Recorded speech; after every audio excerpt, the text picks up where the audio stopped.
മനസാക്ഷിയെ ഒന്നടങ്കം നടുക്കിയ ദുരന്തം. കേരള പോലീസിന്റെ അന്വേഷണത്തിൽ തെളിഞ്ഞത് സിനിമാ കഥകളെ പോലും വെല്ലുന്ന സംഭവങ്ങൾ. ഇടുക്കിയിലെ കട്ടപ്പനയിലുള്ള ഒരു വീട്ടിൽ പാലുകാച്ചൽ ചടങ്ങ് നടക്കുകയായിരുന്നു. ചടങ്ങിൽ പങ്കെടുക്കാനെത്തിയവരുടെ കൂട്ടത്തിൽ കോഴിക്കോടുകാരനായ റോയ് തോമസും ഉണ്ടായിരുന്നു. ചടങ്ങുകൾ പൂർത്തീകരിച്ച് ബന്ധുക്കളൊക്കെ പരസ്പരം സംസാരിക്കുന്നതിനിടയിലായിരുന്നു തോമസിന്റെ കണ്ണുകൾ അവിടെ തന്നെ ഉണ്ടായിരുന്ന ഒരു സുന്ദരിയായ സ്ത്രീയിൽ പതിയുന്നത്. ഒറ്റ നോട്ടത്തിൽ തന്നെ പരസ്പരം ഇഷ്ടപ്പെട്ട അവർ തമ്മിൽ കൂടുതൽ അടുക്കുകയും അധികം വൈകാതെ തന്നെ വിവാഹിതരാവുകയും ചെയ്തു. വിവാഹം കഴിഞ്ഞ് തോമസിന്റെ കോഴിക്കോടുള്ള വീട്ടിലെത്തിയപ്പോൾ തന്നെ ചില കാര്യങ്ങളൊക്കെ സുന്ദരിയായ ആ യുവതിക്ക് മനസ്സിലായി. ആ വീട്ടിലെ കാര്യങ്ങളൊക്കെ തീരുമാനിക്കുന്നത് തോമസിന്റെ അമ്മ അന്നാമ്മ ടീച്ചറാണ്. അവരുടെ ഭർത്താവും റിട്ടയർഡ് അധ്യാപകനായിരുന്നു.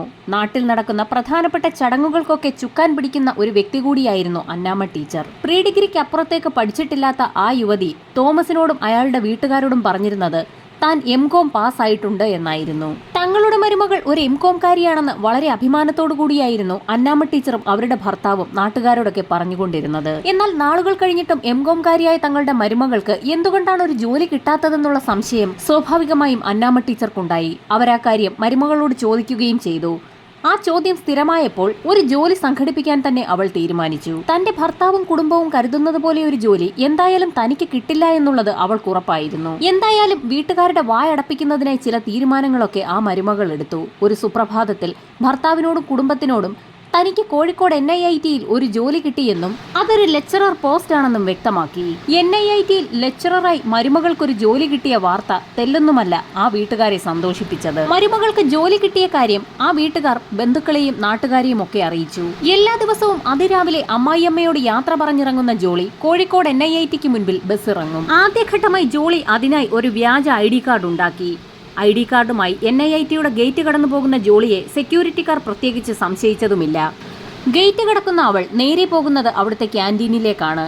കുറച്ചുനേരം ക്യാൻറ്റീനിൽ സമയം ചെലവഴിച്ച ശേഷം സെക്യൂരിറ്റിക്കാരുടെ കണ്ണു വെട്ടിച്ച് പുറത്തിറങ്ങി ഏതെങ്കിലുമൊക്കെ ബ്യൂട്ടി പാർലറുകളിലൊക്കെ കയറി ഇറങ്ങി അവിടെ എവിടെയെങ്കിലുമൊക്കെ കറങ്ങി നടന്ന ശേഷം വൈകുന്നേരം കൃത്യമായി വീട്ടിലേക്ക് തിരിച്ചെത്തും. 1-2 ദിവസമല്ല ഇങ്ങനെ തുടർന്നത്. ഏകദേശം 3 വർഷക്കാലത്തോളം ആ മരുമകൾ വീട്ടുകാരെ കബളിപ്പിക്കുന്നതിനായി ഇതേ പ്രക്രിയ നടത്തിക്കൊണ്ടേയിരുന്നു. അവധിയുള്ള ശനി ഞായർ ദിവസങ്ങളിൽ ടീച്ചറായ അമ്മായിയമ്മയെ പോലെ മരുമകളും പള്ളിക്കാര്യങ്ങളും നാട്ടുകാരുടെ കാര്യങ്ങളിലുമൊക്കെ ആക്റ്റീവായി ഇടപെട്ടു തുടങ്ങും. അങ്ങനെ പതുക്കെ ആളുകൾക്കിടയിൽ ജോളി ടീച്ചർ എന്നറിയപ്പെട്ടു തുടങ്ങി. നാട്ടിലുള്ള പെൺകുട്ടികളൊക്കെ അന്നാമ്മ ടീച്ചറിന്റെ മരുമകളെ കണ്ടു പഠിക്കണമെന്ന തരത്തിൽ വരെ ആളുകൾ അഭിപ്രായം പറഞ്ഞു തുടങ്ങി. പക്ഷേ അപ്പോഴും അന്നാമ്മ ടീച്ചറുടെ മനസ്സിൽ എന്തോ ചില സംശയങ്ങൾ വന്നു തുടങ്ങി. ഒരു കോളേജ് അധ്യാപികയാണെങ്കിൽ ആ മരുമകളുടെ കൈവശം ധാരാളം പണം കാണേണ്ടതാണ്. എന്നാൽ അത്തരത്തിൽ പണമുള്ളതിന്റെ ഒരു സൂചന പോലും തനിക്ക് ലഭിക്കുന്നില്ല. മരുമകളെ പലപ്പോഴും അന്നാമ്മ ടീച്ചർ ചോദ്യം ചെയ്യുന്നത് പതിവായി. ടീച്ചറുടെ സംസാരം ഒടുവിൽ മരുമകൾക്ക് കോഴിക്കോട് ചില വ്യക്തികളുമായൊക്കെ അടുപ്പമുണ്ടെന്ന തരത്തിൽ വരെയായി. കോഴിക്കോട് പല സ്ഥലത്ത് വെച്ചും ജോളിയെ കണ്ടതായി പല ആളുകളും അന്നാമ്മ ടീച്ചറെ അറിയിച്ചതാണ്. അമ്മായിയമ്മ തന്നെ സംശയിക്കുന്നു എന്ന് മനസ്സിലാക്കിയ മരുമകൾക്ക് ആകെ പരിഭ്രമമായി. തന്നെ സംശയിക്കുന്ന അമ്മായിയമ്മയെ ഒഴിവാക്കുക എന്നുള്ള സുപ്രധാന തീരുമാനത്തിലേക്കാണ് ഒടുവിൽ ആ മരുമകൾ എത്തിയത്. അതിനായി കോഴിക്കോട് വെച്ച് സ്ഥിരം കാണാറുള്ള ജോളിയുടെ ബന്ധു കൂടിയായ ജ്വല്ലറി ഷോപ്പിൽ നിൽക്കുന്ന മാത്യു എന്ന വ്യക്തിയെ കൂടി കൂട്ടുപിടിക്കാൻ ജോളി തീരുമാനിച്ചു. അവിടെ നിന്നുമായിരുന്നു കേരളക്കരയെ ഒന്നടങ്കം നടുക്കിയ ജോളി എന്ന സ്ത്രീയുടെ യഥാർത്ഥ കഥ തുടങ്ങുന്നത്. അമ്മായിയമ്മയെ വകവരുത്തുന്നതിന്റെ ഭാഗമായി അല്പം സയനൈഡ് സംഘടിപ്പിക്കാനാണ് ജോളി ആദ്യം തീരുമാനിച്ചത്. അതുകൊണ്ട് തന്നെയാണ് സ്വർണ്ണക്കടയിൽ സുലഭമായി ലഭിക്കാൻ സാധ്യതയുള്ള സയനൈഡിനെ കുറിച്ച് അവിടെ തന്നെ ജോലി ചെയ്യുന്ന മാത്യുവിനോട് ജോളി അന്വേഷിച്ചത്. ജോളി അക്കാര്യം പറഞ്ഞു തീർന്നതും കടയിൽ ആഭരണങ്ങളൊക്കെ ഉണ്ടാക്കുന്ന ഒരു വ്യക്തിയായ പ്രിജികുമാറിനെ ജോളിക്ക് അയാൾ പരിചയപ്പെടുത്തി കൊടുത്തു. ജുവലറി മേഖലയിൽ നിൽക്കുന്ന ആളുകൾക്ക് സയനൈഡ് പർച്ചേസ് ചെയ്യാനുള്ള അധികാരമുള്ളതുകൊണ്ട് തന്നെ പ്രിജികുമാർ ആവശ്യപ്പെട്ടതനുസരിച്ചുള്ള സയനൈഡ് മാത്യുവിനെ ഏൽപ്പിച്ചു. അയാൾ പ്രതിഫലമായി പ്രിജികുമാറിന് 5000 രൂപ നൽകുകയും ചെയ്തു. നിയമമനുസരിച്ച് ജുവലറിക്കാർക്ക് ലഭിക്കുന്ന സയനൈഡ് മറ്റൊരു വ്യക്തിക്ക് വിൽക്കാൻ അധികാരമില്ല. അക്കാര്യം മറന്നുകൊണ്ടാണ് പ്രിജികുമാർ അത്തരത്തിലൊരു കർമ്മം നടത്തിയത്. സയനൈഡ് കയ്യിൽ കിട്ടിയ ജോളി അമ്മായിയമ്മയെ വകവരുത്താൻ കാത്തിരുന്നു. അപ്പോഴാണ് അതിന് പറ്റിയൊരു ദിവസം എത്തിയത്. പതിവില്ലാതെ അന്നാമ്മ ടീച്ചർക്ക് ഒരു ദിവസം കലശലായ ക്ഷീണം അനുഭവപ്പെട്ടു. വയ്യാതെ കിടക്കുന്ന ടീച്ചർക്കരികിലേക്ക് സ്നേഹത്തോടെ എത്തിയ ജോളി അന്നാമ്മ ടീച്ചർക്ക് ഒരു സൂപ്പ് ഉണ്ടാക്കി നൽകാമെന്ന് പറഞ്ഞു. സൂപ്പ് ഉണ്ടാക്കി അതിൽ സയനൈഡ് കലർത്തിയ ശേഷമായിരുന്നു ജോളി ആ അമ്മായിയമ്മയ്ക്ക് നൽകിയത്. സൂപ്പ് കുടിച്ച ഉടൻ തന്നെ അന്നാമ്മ ടീച്ചർ ബോധം കെട്ട് താഴെ വീണു. ജോളി ഉടൻ തന്നെ ബന്ധുക്കളെയൊക്കെ വിവരമറിയിക്കുകയും അന്നാമ്മ ടീച്ചറെ ആശുപത്രിയിൽ എത്തിക്കുകയും ചെയ്തെങ്കിലും അവർ മരണപ്പെട്ടു എന്നുള്ള വിവരമായിരുന്നു ഡോക്ടർ പങ്കുവച്ചത്. ഹാർട്ട് അറ്റാക്ക് മൂലം അന്നാമ്മ ടീച്ചർ മരിച്ചു എന്നുള്ളൊരു വിവരമാണ് അവിടെയൊക്കെ പരന്നത്. അന്നാമ്മ ടീച്ചറുടെ മരണത്തോടുകൂടി അവരുടെ ഭർത്താവ് തോമസ് മാഷ് ആകെ തകർന്നുപോയി. നാട്ടിലെ എല്ലാ പ്രധാന കാര്യങ്ങൾക്കും ഭാര്യയ്ക്കൊപ്പം തന്നെ ആക്റ്റീവായിരുന്ന ആ മാഷ് പൂർണ്ണമായും ജോളിയുടെ നിയന്ത്രണത്തിലായി എന്ന് തന്നെ പറയാം. മരുമകൾ മാഷിനെ വളരെ നന്നായി നോക്കുന്നുണ്ട് എന്നുള്ളതായിരുന്നു നാട്ടുകാരുടെയും ബന്ധുക്കളുടെയും ഒക്കെ അഭിപ്രായം. അങ്ങനെയിരിക്കെ ഒരു ദിവസം തോമസ് മാഷ് അദ്ദേഹത്തിന്റെ ഒരു പ്രോപ്പർട്ടി വിൽക്കുകയും വിറ്റുകിട്ടിയ പണം പൂർണ്ണമായും ജോളിയുടെ അക്കൗണ്ടിലേക്ക് വീട്ടുകാര്യങ്ങളൊക്കെ നടത്തുന്നതിലേക്കായി ഇട്ടുകൊടുക്കുകയും ചെയ്തു. തോമസ് മാഷ് പ്രോപ്പർട്ടി വിറ്റുകിട്ടിയ പണം പൂർണ്ണമായും ജോളിക്ക് കൈമാറിയെന്ന് അദ്ദേഹത്തിന്റെ മറ്റുള്ള മക്കളൊക്കെ അറിഞ്ഞെങ്കിലും അവർ പ്രശ്നങ്ങളൊന്നും തന്നെ ഉണ്ടാക്കിയില്ല. അങ്ങനെയിരിക്കെ തോമസ് മാഷ് തന്റെ മറ്റൊരു പ്രോപ്പർട്ടി കൂടി വിറ്റു. ആ പണവും തന്റെ അക്കൗണ്ടിലേക്ക് എത്തുമെന്ന് ജോളി കരുതിയിരിക്കുമ്പോഴായിരുന്നു അദ്ദേഹം ആ പണം തന്റെ ഇളയ 2 മക്കൾക്കായി വീതിച്ചു കൊടുത്തത്.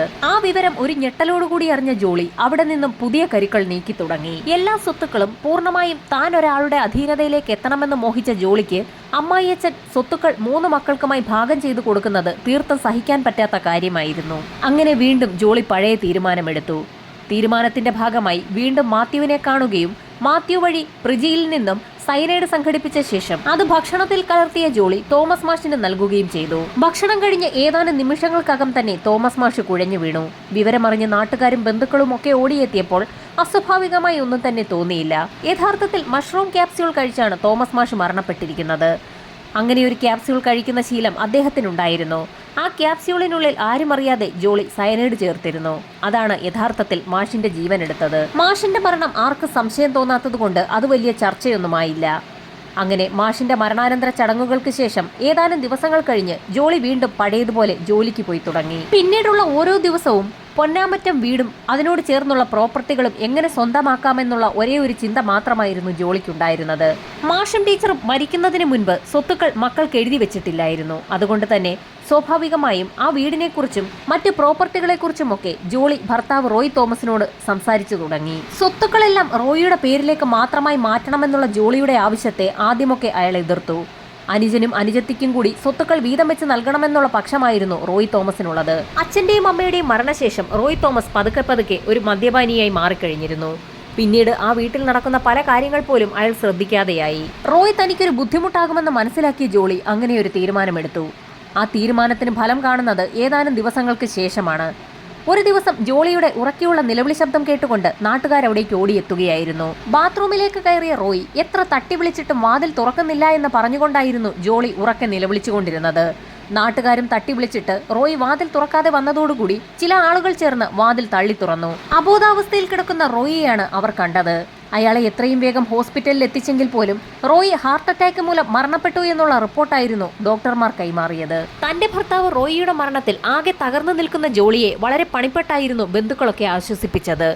റോയിയുടെ ശവസംസ്കാര ചടങ്ങുകൾ ആരംഭിച്ച സമയത്ത് അയാളുടെ അമ്മ അന്നാമ്മ ടീച്ചറിന്റെ സഹോദരൻ മാത്യുവിന് ചില സംശയങ്ങൾ തോന്നി. സഹോദരി അന്നാമ്മ ടീച്ചറും ഭർത്താവും തുടർന്ന് അവരുടെ മകൻ റോയിയും ഹാർട്ട് അറ്റാക്ക് മൂലം മരിച്ചിരിക്കുകയാണ്. അതിൽ എന്തോ ചില അസ്വാഭാവികതകൾ തോന്നിയ മാത്യു റോയിയുടെ മരണത്തിൽ തനിക്ക് സംശയമുണ്ടെന്ന് കാണിച്ച് പോലീസിൽ ഒരു പരാതി നൽകി. പരാതി ഫയലിൽ സ്വീകരിച്ച പോലീസ് സംഘം അന്വേഷണവുമായി ബന്ധപ്പെട്ട് പൊന്നാമറ്റം വീട്ടിലെത്തുകയും ജോളിയെ ചോദ്യം ചെയ്യുകയും ചെയ്തു. ജോളി അന്ന് നാട്ടുകാരോട് പറഞ്ഞ അതേ കാര്യങ്ങൾ തന്നെയാണ് പോലീസിനോടും പറഞ്ഞത്. റോയ്ക്ക് വേണ്ടി ഭക്ഷണം ഉണ്ടാക്കിക്കൊണ്ടിരിക്കുന്നതിനിടയിലായിരുന്നു അയാൾ അന്ന് ബാത്റൂമിലേക്ക് കയറിയത്. ഒരുപാട് സമയം കഴിഞ്ഞിട്ടും റോയിയെ പുറത്തേക്ക് കാണാത്ത സാഹചര്യത്തിൽ വാതിലിൽ തട്ടി വിളിച്ചപ്പോൾ അയാൾ വാതിൽ തുറക്കാതെ വന്നതും ആ സമയത്ത് താൻ നാട്ടുകാരെ വിവരമറിയിക്കുകയായിരുന്നു എന്നുള്ള കാര്യവുമൊക്കെ ജോളി പോലീസുകാരോട് പറഞ്ഞു. തന്റെ റോയിച്ചൻ അന്ന് ഉച്ചയ്ക്ക് ശേഷം ഭക്ഷണമൊന്നും കഴിച്ചിട്ടില്ലായിരുന്നു എന്ന് ഒരു വിതുമ്പലോടുകൂടി ജോളി പറഞ്ഞു തീർത്തു. ഈ സമയത്തായിരുന്നു റോയിയുടെ പോസ്റ്റ്മോർട്ടം റിപ്പോർട്ട് പുറത്തു വരുന്നത്. പോസ്റ്റ്മോർട്ടം റിപ്പോർട്ടിൽ റോയിയുടെ ശരീരത്തിൽ സയനൈഡ് വിഷം കലർന്നിട്ടുണ്ടെന്നുള്ള ഡോക്ടർമാരുടെ കണ്ടെത്തൽ എല്ലാവരെയും ഞെട്ടിക്കുന്നത് തന്നെയായിരുന്നു. റോയിയുടെ അമിതമായ മദ്യപാനം മൂലം ആ കുടുംബം തീർത്തും കടക്കണിയിലായിരുന്നു എന്നും ഒരുപക്ഷെ മദ്യത്തിൽ സയനൈഡ് കലർത്തി റോയി കഴിച്ചതാകാമെന്നും ജോളി തന്നെ പോലീസുകാരോടും നാട്ടുകാരോടുമൊക്കെ സംശയം പറഞ്ഞു. റോയിയുടെ മദ്യപാനം നാട്ടുകാർക്കും ബന്ധുക്കൾക്കുമൊക്കെ വളരെ വിശദമായി തന്നെ അറിയാവുന്ന ഒരു കാര്യമായിരുന്നു. അതുകൊണ്ട് തന്നെ ജോളി പറയുന്നത് സത്യമായിരിക്കാമെന്ന് എല്ലാവരും കരുതി. അങ്ങനെ വിശ്വസിച്ച് ആ മരണം പിന്നീട് ആരും അധികം ചർച്ച ചെയ്തില്ല. എന്നാൽ റോയിയുടെ അമ്മാവൻ മാത്യു തന്നെ സംശയിക്കുന്നതായി ജോളിക്ക് മനസ്സിലായി. മാത്യുവിനെ വകവരുത്താൻ തന്നെ ജോളി തീരുമാനിച്ചു. അങ്ങനെയിരിക്കെ ഒരു ദിവസമാണ് റോയിയുടെ അനുജൻ തങ്ങളുടെ സ്ഥലത്തിന്റെ കരം തീർക്കുന്നതിനായി വില്ലേജ് ഓഫീസിലെത്തിയത്. കരമടയ്ക്കുന്നതിനായി വില്ലേജ് ഓഫീസിലെത്തിയ റോയിയുടെ അനുജൻ തീർത്തും ഞെട്ടിപ്പോയി. അവരുടെ സ്വത്തുക്കൾ പൂർണ്ണമായും ജോളിയുടെ പേരിലേക്ക് മാറ്റിയിരിക്കുന്നു എന്നുള്ള കാര്യം വില്ലേജ് ഓഫീസിൽ നിന്നും അയാൾ അറിഞ്ഞു. നടുങ്ങിപ്പോയ റോയിയുടെ സഹോദരൻ ഉടൻ തന്നെ ആ വിവരം അയാളുടെ സഹോദരിയെയും അറിയിച്ചു. വിവരമറിഞ്ഞ സഹോദരി അവിടേക്ക് എത്തുകയും ഇരുവരും ചേർന്ന് വില്ലേജ് ഓഫീസിൽ ഒരു പരാതി നൽകുകയും ചെയ്തു. ഈ പരാതി നൽകുന്ന അതേ കാലയളവിൽ മറ്റൊരു സംഭവം നടക്കുകയായിരുന്നു. ജോലിക്കെന്ന് പറഞ്ഞ് കോഴിക്കോട് NIITയിലേക്ക് പോകുന്ന ജോളിയുടെ യാത്രകളും അവിടെ അവൾ കാണുന്ന പുരുഷന്മാരെക്കുറിച്ചുമൊക്കെയുള്ള കഥകൾ മാത്യുവിന്റെ ചെവിയിലേക്ക് എത്തിക്കൊണ്ടിരിക്കുകയായിരുന്നു. ആ കഥകളൊക്കെ അറിഞ്ഞ മാത്യു അക്കാര്യം ജോളിയോട് ചോദിക്കുകയും ചെയ്തു. ജോളി ഉടൻ തന്നെ ഒരു കുറ്റസമ്മതവും നടത്തി. തന്റെ മരുമകനായ റോയ് തോമസിന്റെ മദ്യപാന ശീലങ്ങളെക്കുറിച്ചൊക്കെ അറിയാമായിരുന്ന മാത്യു അവളുടെ കഥകൾ കേട്ടപ്പോൾ അയാൾക്ക് ഒന്നും പറയാൻ കഴിയാത്ത ഒരവസ്ഥയിലേക്ക് എത്തി. ജോളിയുടെ കഥകൾ കേട്ടപ്പോൾ ആകെ സങ്കടം തോന്നിയ മാത്യുവിന് അവളോടുള്ള ദേഷ്യത്തിൽ ഒരു കുറവ് വന്നു. ഈ സമയത്തായിരുന്നു അടുക്കളയിൽ തയ്യാറാക്കി വെച്ചിരുന്ന ഭക്ഷണം ജോളി മാത്യുവിനായി നൽകുന്നത്. ഭക്ഷണം കഴിച്ച് ഏതാനും നിമിഷങ്ങൾക്കകം തന്നെ മാത്യു കുഴഞ്ഞു വീണു. നേരത്തെ 3 പേർക്ക് സംഭവിച്ച അതേ രീതിയിൽ തന്നെ ഒരു ഹാർട്ട് അറ്റാക്ക് ഇവിടെ മാത്യുവിനും സംഭവിച്ചിരിക്കുകയാണ്. അമ്മാവന്റെ മരണത്തിൽ റോയിയുടെ സഹോദരന് ചില സംശയങ്ങളൊക്കെ തോന്നി. ആ സമയത്തായിരുന്നു അവരുടെ കുടുംബത്തിൽ മറ്റൊരു ചടങ്ങ് നടന്നത്. റോയിയുടെ പിതാവ് തോമസ് മാഷിന്റെ സഹോദരനായ സക്കറിയുടെ മകൻ ഷാജുവിന്റെ വീട്ടിൽ ആദ്യ കുർബാനയുമായി ബന്ധപ്പെട്ട ഒരു ചടങ്ങുണ്ടായിരുന്നു. വളരെ വിപുലമായി നടത്തിയ ഒരു സദ്യ തന്നെയായിരുന്നു അന്നവിടെ ഉണ്ടായിരുന്നത്. ആ സദ്യ കഴിച്ച ഷാജുവിന്റെ മകൾ അൽഫോൺസ ഏതാനും നിമിഷങ്ങൾക്കകം ഛർദ്ദിക്കുകയും കുഴഞ്ഞു വീഴുകയും ചെയ്തു. ആ സ്പോട്ടിൽ വെച്ച് തന്നെ മരണവും സംഭവിച്ചു. ഷാജുവിന്റെ സിലിയുടെയും ഏക മകളായിരുന്നു അൽഫോൺസ. ആ മരണത്തിൽ ആകെ തകർന്നു പോയ സിലിയെ ആശ്വസിപ്പിക്കാനായി ആ വീട്ടിലേക്ക് ജോളി എത്തുന്നത് പതിവായിരുന്നു. സിലിയുടെ എല്ലാ കാര്യങ്ങളും നോക്കുന്ന അവരുടെ സ്വന്തം സഹോദരിയെ പോലെ തന്നെ ജോളി അഭിനയിച്ചു തുടങ്ങി. മകൾ മരിച്ച സങ്കടത്തിൽ ഡിപ്രഷനിലേക്ക് പോയ സിലിയോട് ഒരു ഡോക്ടറെ കാണണമെന്ന് ജോളി ആവശ്യപ്പെട്ടു. ജോളിയുടെ നിർദ്ദേശപ്രകാരം അവരിരുവരും കൂടി ഒരു നഴ്സിംഗ് ഹോമിലേക്കാണ് പോയത്. ഡോക്ടർ വിളിക്കുന്നതും കാത്ത് അവർ ഇരുവരും പുറത്തു തന്നെയിരുന്നു. ഈ സമയത്തായിരുന്നു സിലിക്ക് ഒരു ക്ഷീണം അനുഭവപ്പെട്ടത്. സിലിക്ക് നല്ല ക്ഷീണമുണ്ടെന്ന് മനസ്സിലാക്കിയ ജോളി അവളുടെ കൈവശമുണ്ടായിരുന്ന ഒരു മഷ്റൂം ടാബ്ലറ്റ് ക്ഷീണം അകറ്റുന്നതിന് നല്ലതാണെന്ന് പറഞ്ഞുകൊണ്ട് സിലിക്ക് കൊടുത്തു. ജോളിയുടെ വാക്ക് വിശ്വസിച്ച് ആ ടാബ്ലറ്റ് കഴിച്ച സിലി ഏതാനും നിമിഷങ്ങൾക്കകം തന്നെ അവിടെ കുഴഞ്ഞു വീണു. സിലി കുഴഞ്ഞു വീണ ഉടൻ തന്നെ ജോളി നിലവിളിച്ചുകൊണ്ട് ആളുകളെയൊക്കെ വിളിച്ചുകൂട്ടി. അവിടേക്ക് ഓടിയെത്തിയ ഡോക്ടർ സിലിയെ പരിശോധിച്ച ശേഷം സിലിക്ക് മരണം സംഭവിച്ചു എന്നുള്ള കാര്യം മറ്റുള്ളവരെ അറിയിച്ചു. ശരിക്കും മകൾ മരിച്ച ദുഃഖത്തിൽ ഡിപ്രഷനിലായിരുന്ന സിനി നഴ്സിംഗ് ഹോമിന് പുറത്തിരുന്ന സമയത്ത് കുഴഞ്ഞു വീണ് മരിച്ചു എന്നുള്ളതിൽ ആർക്കും അസ്വാഭാവികത ഒന്നും തന്നെ തോന്നിയില്ല. അതുകൊണ്ട് തന്നെ സിലിയുടെ മരണം ചർച്ചയാക്കപ്പെട്ടില്ല. പൊന്നാമറ്റം തറവാടുമായി ബന്ധപ്പെട്ട് 6 പേരുടെ മരണമാണ് ഇപ്പോൾ സംഭവിച്ചിരിക്കുന്നത്. അങ്ങനെ ഏതാനും നാളുകൾക്ക് ശേഷം ജോളിയെ സിലിയുടെ ഭർത്താവ് ഷാജു വിവാഹം ചെയ്തു. ഭാര്യയും മകളും മരിച്ച ഷാജുവിന് ശരിക്കും ഒരു ആശ്വാസമായിരുന്നു ജോളിയുമായുള്ള വിവാഹം. ഈ സമയത്തായിരുന്നു ജോളിയുടെ ആദ്യ ഭർത്താവ് റോയിയുടെ സഹോദരൻ റോജോ വിവരാവകാശ നിയമപ്രകാരം ഒരു കാര്യം തിരക്കുന്നത്.